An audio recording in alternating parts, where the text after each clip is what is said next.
2023년 9월 노스다코타주 워드 카운티의 작은 마을, 한 남자가 갑작스럽게 쓰러져 세상을 떠났습니다.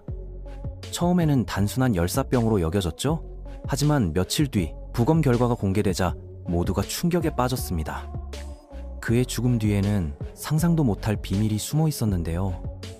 탐욕, 배신, 그리고 3천만 달러라는 거액의 상속금. 과연 이 남자는 어떻게 죽음을 맞이하게 된 걸까요? 그리고 가장 가까운 사람은 왜 그를 배신했을까요? 오늘은 이 충격적인 사건의 진실을 파헤쳐 보겠습니다. 51세 스티븐 라일리 주니어가 갑작스럽게 세상을 떠난 그날, 그 누구도 이것이 치밀하게 계획된 살인이라고는 생각하지 못했습니다. 평범해 보이던 일상 속에 숨겨진 진실은 상상보다 훨씬 더 어두웠죠.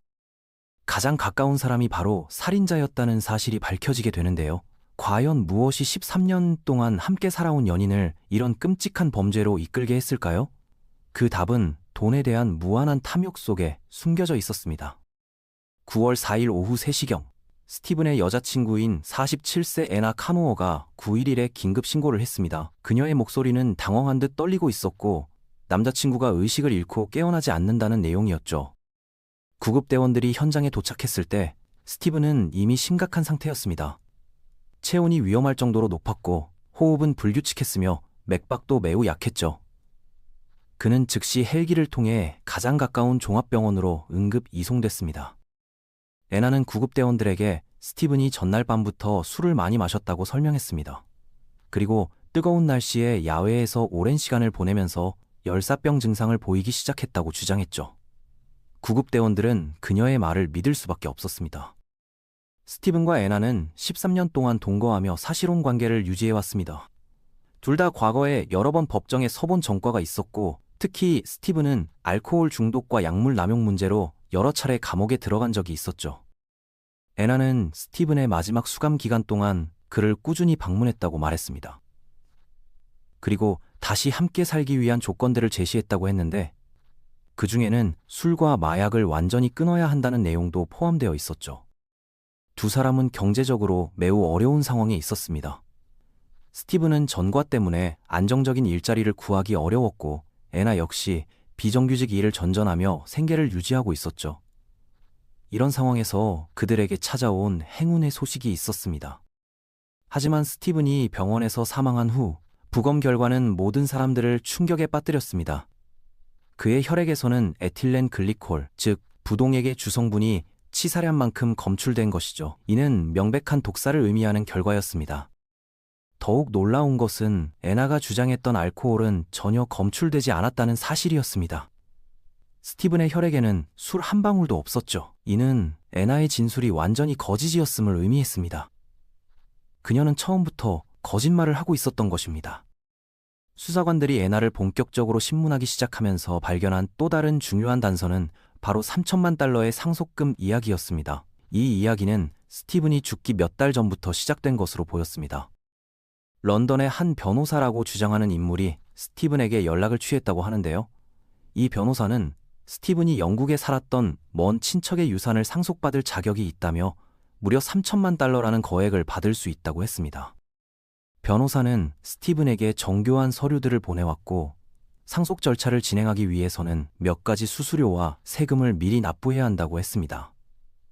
물론 이것은 전형적인 상속금 사기였지만 평생 가난하게 살아온 스티븐과 애나에게는 꿈만 같은 이야기였죠. 스티븐은 이 돈으로 무엇을 할지에 대한 구체적인 계획을 세우기 시작했습니다. 자동차 매장을 열고 주변 땅을 사들여 아들들과 함께 사업을 하겠다는 꿈을 꾸었죠. 친구들에게도 이 소식을 자랑스럽게 이야기했다고 합니다. 그런데 여기서 중요한 문제가 하나 있었습니다. 애나는 법적으로는 이 돈을 받을 자격이 전혀 없다는 점이었죠. 노스다코타주에서는 사실혼을 법적으로 인정하지 않기 때문에 애나는 스티븐의 재산에 대한 어떠한 권리도 갖지 못했습니다. 만약 스티븐이 정말로 그 돈을 받게 된다면 모든 것은 스티븐의 5 아들들에게 상속될 예정이었습니다. 특히 막내 아들인 라이언이 주요 상속인이 될 상황이었죠. 애나는 이 사실을 알고 있었을까요? 아마도 그랬을 것입니다. 더욱 충격적인 사실은 스티븐의 친구들이 증언한 내용이었습니다. 그들은 스티븐이 상속금을 받게 되면 애나를 떠날 계획이라고 말하고 있었다고 증언했습니다. 13년의 관계를 정리하고 새로운 인생을 시작하려 했던 것이죠. 이런 상황에서 애나가 느꼈을 배신감과 분노는 상상하기 어렵지 않습니다. 자신이 가장 힘들 때 곁에 있어준 것도, 감옥에 갇혀 있을 때 면회를 간 것도 모두 자신이었는데 정작 좋은 일이 생기면 자신을 버리려 한다는 것이었으니까요. 9월 3일, 운명의 그날이 다가왔습니다. 스티븐은 친구 빌리와 함께 공항으로 변호사를 만나러 갔습니다. 마침내 상속 절차를 마무리하고 그 거액의 돈을 받을 수 있을 것이라고 기대하면서 말이죠. 하지만 현실은 달랐습니다. 약속된 시간이 되어도 변호사는 나타나지 않았습니다. 연락을 시도해봐도 연결되지 않았고 스티븐은 서서히 자신이 사기를 당했다는 사실을 깨달았을 것입니다. 13년간 품었던 꿈이 한순간에 무너져 내리는 순간이었죠. 집으로 돌아온 스티븐의 기분은 최악이었을 것입니다. 친구들에게 자랑했던 상속금도, 새로운 사업 계획도, 아들들과 함께할 미래도 모두 허상이었다는 것을 받아들여야 했으니까요. 그리고 이때부터 그는 이상하게 몸이 아프기 시작했습니다. 애나는 스티븐이 단순히 스트레스와 더위 때문에 열사병에 걸렸다고 주장했습니다. 병원에 가자는 주변 사람들의 권유에도 불구하고 그녀는 집에서 쉬면 괜찮아질 것이라며 치료를 미뤘죠. 지금 생각해보면 매우 의심스러운 행동이었습니다. 스티븐의 상태는 시간이 갈수록 악화됐습니다. 구토를 하기 시작했고 의식이 흐려지기 시작했죠. 하지만 애나는 여전히 병원에 가는 것을 미루며 물과 차를 주면서 집에서 돌봐주겠다고 했습니다. 과연 이것이 사랑하는 사람을 위한 행동이었을까요? 다음 날인 9월 4일, 스티븐의 상태가 심각해지자 애나는 마침내 911에 신고했습니다. 하지만 이미 너무 늦었죠. 스티븐은 병원으로 이송되는 도중에도 의식을 회복하지 못했고 결국 그날 오후에 사망하고 말았습니다. 수사 과정에서 애나의 거짓말들이 하나씩 드러나기 시작했습니다. 그녀는 수사관들에게 스티븐에게 물과 차만 주었다고 했지만 구급대원들에게는 그가 술을 많이 마셔서 탈수 증상을 보인다고 말했었죠. 이런 모순된 진술들이 의심을 키웠습니다. 또한 그녀는 스티븐을 병원에 데려가 검진을 받았다고 이웃들에게 말했지만 실제로는 그런 의료 기록이 전혀 없었습니다. 스티븐이 아팠던 이틀 동안 그녀가 했다고 주장한 대부분의 일들이 거짓이었던 것이죠. 경찰이 스티븐의 집을 수색했을 때 결정적인 증거들이 발견됐습니다. 거실 한쪽에서는 뚜껑이 없는 윈덱스 병이 발견됐는데 그 안에는 원래 들어있어야 할 파란색 세정제 대신 밝은 녹색 액체가 들어있었죠. 차고를 수색하던 수사관들은 더욱 놀라운 것을 발견했습니다. 부동액으로 의심되는 같은 색깔의 녹색 액체가 담긴 여러 개의 용기들이 있었던 것입니다. 그리고 가장 충격적인 증거는 스티븐이 마지막으로 마셨다는 아이스티 컵에서 나왔습니다. 이 컵에서도 동일한 화학 물질이 검출됐던 것이죠. 과학수사팀의 정밀 분석 결과 이 모든 액체들에서 에틸렌 글리콜 성분이 확인됐습니다. 애나가 스티븐을 독살하기 위해 사용한 무기였던 것입니다. 애나의 과거 소셜미디어 활동도 그녀의 동기와 성격을 보여주는 중요한 증거가 됐습니다. 2012년 그녀는 자신의 페이스북 계정에서 이 남자를 조심해라. 그는 너를 말라 죽일 것이고 너를 뱉어낼 것이다 라는 불길한 글을 썼었습니다. 또한 당신이 마땅히 받아야 할 것을 얻기를 바란다는 메시지도 남겼었는데 이는 복수에 대한 그녀의 욕망을 드러내는 것으로 해석됐습니다. 애나는 평소에도 배신당했다고 느낄 때 극단적인 감정을 표출하는 성향이 있었던 것 같습니다. 스티븐의 아들 라이언이 아버지의 죽음 소식을 듣고 텍사스에서 급히 달려왔을 때 그는 중요한 증언을 했습니다. 아버지와 애나의 관계가 최근에 좋지 않았다는 것이었죠. 특히 상속금 이야기가 나온 이후부터 둘 사이의 갈등이 심해졌다고 했습니다. 라이언에 따르면 스티븐은 애나가 자신에게 기생하고 있다고 느꼈다고 합니다. 그리고 상속금을 받게 되면 그녀를 떠나서 아들들과 함께 새로운 삶을 시작할 계획이었다고 했죠. 이런 사실들을 알게 된 애나의 심리 상태는 어땠을까요? 아마도 애나는 스티븐이 자신을 버리고 떠날 것을 두려워했을 것입니다. 13년간의 관계가 끝나면 그녀는 아무것도 얻지 못한 채로 홀로 남겨질 상황이었죠. 나이도 47세로 더 이상 젊지 않았고 경제적으로도 매우 불안정한 상태였습니다. 수사관들은 애나가 잘못된 계산을 했다고 분석했습니다. 그녀는 스티븐이 상속금을 받기 전에 그를 죽이면 자신이 사실혼 배우자로서 그 재산을 상속받을 수 있다고 생각했던 것 같다는 것이죠. 하지만 이는 완전히 잘못된 판단이었습니다. 첫째로 애초에 상속금 자체가 존재하지 않았습니다. 전형적인 사기였으니까요. 둘째로 설령 그 돈이 실제로 있었다고 해도 노스다코타 주 법률상 애나에게는 어떠한 상속권도 없었죠. 결국 그녀의 범행은 모든 면에서 헛된 일이었던 셈입니다. 2023년 10월 30일 애나 카노어는 1급 살인 혐의로 공식 체포됐습니다. 체포 당시 그녀는 여전히 자신의 무죄를 주장했지만 너무나 많은 증거들이 그녀를 향해 있었죠. 과학적 증거부터 정황 증거까지 모든 것이 그녀의 범행을 가리키고 있었습니다. 초기 재판에서 애나는 무죄를 주장하며 변호사를 통해 자신의 결백을 호소했습니다. 하지만 검찰이 제시한 압도적인 증거들 앞에서 그녀의 주장은 설득력을 잃어갔죠. 특히 독성학 전문가의 증언은 결정적이었습니다. 전문가는 스티븐의 혈액에서 검출된 에틸렌 글리콜의 농도가 치사량을 훨씬 초과하는 수준이었다고 증언했습니다.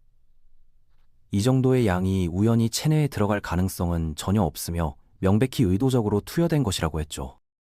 2024년 5월 길고 복잡했던 법정 공방 끝에 애나는 마침내 항복했습니다. 그녀는 스티븐의 아이스티에 부동액을 넣어 그를 독살했다는 혐의를 인정했죠. 이로써 이 사건의 진실이 공식적으로 확정됐습니다. 재판에서 밝혀진 구체적인 범행 방법은 더욱 충격적이었습니다. 애나는 부동액의 달콤한 맛을 감추기 위해 특별히 단맛이 강한 아이스티를 만들어 스티븐에게 제공했다고 합니다. 에틸렌 글리콜은 초기에는 달콤한 맛이 나기 때문에 피해자가 쉽게 눈치채지 못한다는 것이죠. 하지만 이 물질이 체내에 들어가면 간에서 독성 물질로 변화됩니다. 그리고 신장과 뇌에 치명적인 손상을 입히게 되죠. 스티븐이 겪었던 구토, 의식 저하, 호흡 곤란 등의 증상들이 바로 이런 중독 과정에서 나타난 것이었습니다. 스티븐의 여동생은 법정에서 피해자 영양 진술서를 통해 가족들의 고통을 생생하게 전달했습니다. 당신이 한 일은 우리 가족에게 씻을 수 없는 상처를 남겼다며 애나를 향한 분노와 슬픔을 표현했죠. 그녀는 또한 오빠는 당신을 믿고 사랑했는데 당신은 그 믿음을 가장 잔혹한 방법으로 배신했다고 말했습니다. 가족들에게 있어서 이 사건은 단순한 살인을 넘어서 사랑과 신뢰에 대한 근본적인 의문을 던지는 사건이었던 것 같습니다. 스티븐의 5 아들들도 각각 아버지를 잃은 슬픔과 함께 가장 믿었던 사람에게 배신당했다는 충격을 감당해야 했습니다. 특히 막내 아들 라이언은 아버지가 마지막까지 그녀를 사랑했다는 것을 생각하면 더욱 가슴이 아프다고 증언했죠. 2024년 10월 최종 선고 공판에서 애나 카노어는 25년의 실형과 나머지 25년의 집행유예 그리고 10년의 보호관찰 처분을 받았습니다. 또한 피해자 가족들에게 3,455달러의 배상금을 지불하라는 명령도 함께 내려졌습니다. 하지만 돈으로는 결코 채울 수 없는 상처를 남긴 이 사건은 탐욕이 어떻게 가장 가까운 관계마저도 파괴할 수 있는지를 보여주는 끔찍한 교훈이 됐습니다. 13년간의 동거 생활, 그 긴 시간 동안 쌓인 추억들이 한순간에 도구로 변해버린 것이죠. 이 사건은 단순한 살인 사건을 넘어서 현대사회의 여러 문제점들을 드러내 보여줍니다. 상속금 사기라는 오래된 범죄 수법이 여전히 많은 사람들을 속이고 있다는 점, 그리고 경제적 어려움이 사람들을 얼마나 절망적으로 만들 수 있는지를 보여주죠. 또한 법적 무지가 얼마나 치명적인 결과를 낳을 수 있는지도 보여줍니다. 애나가 사실혼에 대한 법적 권리를 제대로 알고 있었다면, 아니면 상속금 사기에 대해 더 잘 알고 있었다면 이런 비극은 일어나지 않았을지도 모르니까요. 하지만 무엇보다 가장 큰 비극은 사랑한다고 믿었던 사람이 실제로는 자신의 이익만을 추구하는 이기적인 존재였다는 사실입니다. 스티븐은 마지막 순간까지 애나가 자신을 돌봐주고 있다고 믿었을 것입니다. 자신을 죽이려는 사람이 바로 가장 사랑했던 여자라는 것을 꿈에도 몰랐겠죠. 이 사건을 통해 우리가 얻을 수 있는 교훈은 명확합니다. 돈과 이익 앞에서 인간의 본성이 얼마나 추악해질 수 있는지, 그리고 진정한 사랑과 가짜 사랑을 구별하는 것이 얼마나 중요한지를 보여주는 사건이었습니다. 여러분의 생각을 알려주세요. 시청해주셔서 감사합니다.